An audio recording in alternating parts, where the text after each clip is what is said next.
माहौल कुछ और है, अदृश्य शक्ति इस देश में है जो ये सब कर रही है। नहीं, हम तो कोर्ट जाएंगे। It is something sponsored, planned, executed by the central government.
ये जो डिसीजन इलेक्शन कमीशन ने दिया है उसका मैं स्वागत करता हूं। विनम्र से ये उन्होंने दिया हुआ डिसीजन हम स्वीकारते हैं और उसका स्वीकार करते हैं। और हमारा जो पार्टी का नाम था, पार्टी का सिंबल था, पार्टी का फ्लैग था, वो सभी हमारे लोगों के साथ उन्होंने डिसीजन जो दिया उसमें बारे में हम बहुत खुश हैं। उनको भी हम धन्यवाद देना चाहते हैं। Well, I express satisfaction that the Election Commission has finally taken a decision. We were hoping for an early resolution. Election Commission took I think substantial time in hearing both the sides. All legal luminaries, right from Kapil Sibal to Abhishek Manu Singhvi to Mukul Rohtagi and so many other luminaries, argued for both the sides, like they argue in Supreme Court.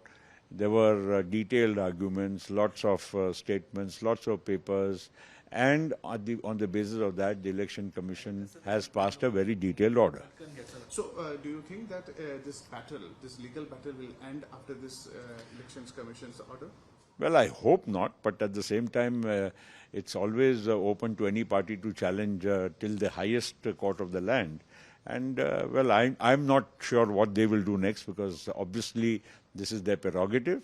But the same basis, on the basis of which the Election Commission has passed a detailed order after hearing both the sides extensively, I hope that this will be an order which will be sustained at all levels. This fresh order will boost your voters and your supporters of the party? Most certainly, because our party rank and file cadre and also our well-wishers and the party followers will be rejoicing and happy that this matter has been finally settled.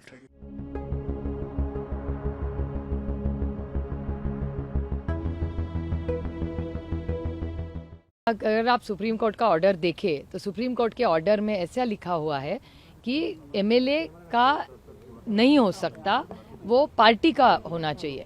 और मेरे ख्याल से तो शिवसेना के साथ किया वही हमारे साथ आज हो रहा है। तो कोई नया ऑर्डर नहीं, वही सिर्फ नाम बदला है, कंटेंट वही है। लेकिन नाम अगर बदला हो तो ये टाइमिंग जो है, अभी चुनाव आने वाले, वो राज्यसभा के अभी चुनाव है, व्हिप का मुद्दा जो था वो इम्पोर्टेंट था। नहीं, ऐसा अभी कहाँ व्हिप का सवाल आता है, उन्होंने नया नाम मांगा है, मतलब तो वहीगा ना, तो सवाल ही नहीं पैदा होता उसका कोई व्हिप का। इसमें ये भी कहा गया है कि राज्यसभा के लिए आप पक्ष चुनिए। अगर आप कहेंगे कि हम राज्यसभा का चुनाव कंटेस्ट नहीं कर रहे हैं तो आपको कुछ समय एक्स्ट्रा मिल सकता है क्या? नहीं, अभी तो ऑर्डर आया है, अभी देखेंगे ना, जल्दी का जल्दबाजी किस बात की। मैम कारण क्या मानती हैं आप इस फैसले का? अदृश्य शक्ति। आपके पक्ष का नेता या फिर चुनाव आयोग, क्या लगता है ये फैसला किसकी वजह से आया है? अदृश्य शक्ति।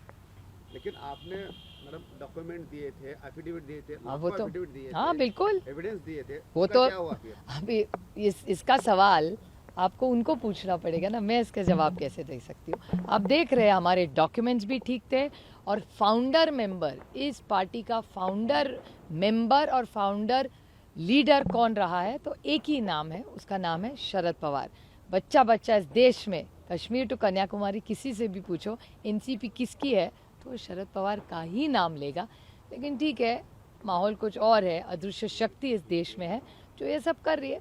ठीक है, लड़ लेंगे यार, कौन सी बड़ी बात है, हम लोगों में जाएंगे।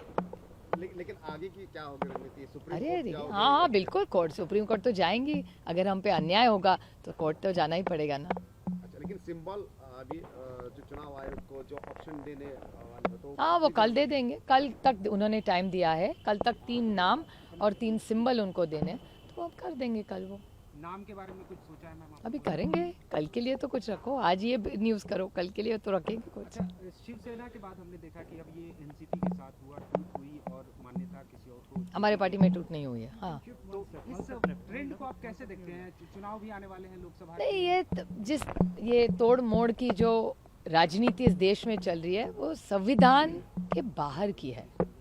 ये जो हो रहा है वो किसी की संविधान के लिए, कि लोकतंत्र के लिए अच्छा नहीं है। कुछ बदला, हमारे व्यूज़ अलग हो सकते हैं, लेकिन चर्चा तो होनी चाहिए। और जिस तरह से आइस, इनकम टैक्स, सीबीआई और ईडी का यूज़ इस सरकार में हो रहा है, देश है देश, कश्मीर टू कन्याकुमारी, पार्टियां तोड़ी जाती है, फैमिलीज तोड़ी जाती है, तो आइस, इनकम टैक्स, सीबीआई और ईडी से ये होता है। लेकिन अभी ये ट्रेंड चल रहा है इस देश में, तो इसके खिलाफ लड़ना पड़ेगा। आप लोगों के पास कानूनी रूप से चुनाव आयोग या फिर कोर्ट की अगर बात करें, क्या विकल्प बचता हुआ नजर आ रहा है? नहीं, हम तो कोर्ट जाएंगे, हमारा पूरा विश्वास है हमको चीफ, क्योंकि ये सुप्रीम कोर्ट का निर्णय क्या है, उनका कहना है कि इलेक्टेड मेंबर्स, एमएलए का स्ट्रेंथ हो ही नहीं सकता, party organisation.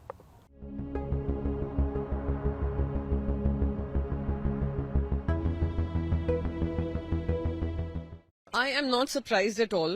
A man who was charged of corruption of worth 70,000 crores and NCP was given a new title by the Prime Minister's Naturally Corrupt Party, today stand shoulder to shoulder with the BJP, shoulder to shoulder with Mr. Narendra Modi, and Ajit Pawar ji happens to be the Deputy Chief Minister of the state of Maharashtra. What has happened is actually totally goes against the spirit of Schedule 10 of the Constitution, goes against the Supreme Court decision and observation with regards to Shiv Sena case. And it is something I will continue to say, it is something sponsored, planned, executed by the central government to try and silence those voices or try and split those voices which speak for the people of this country, which speak strongly against the growing dictatorial tendencies of the government.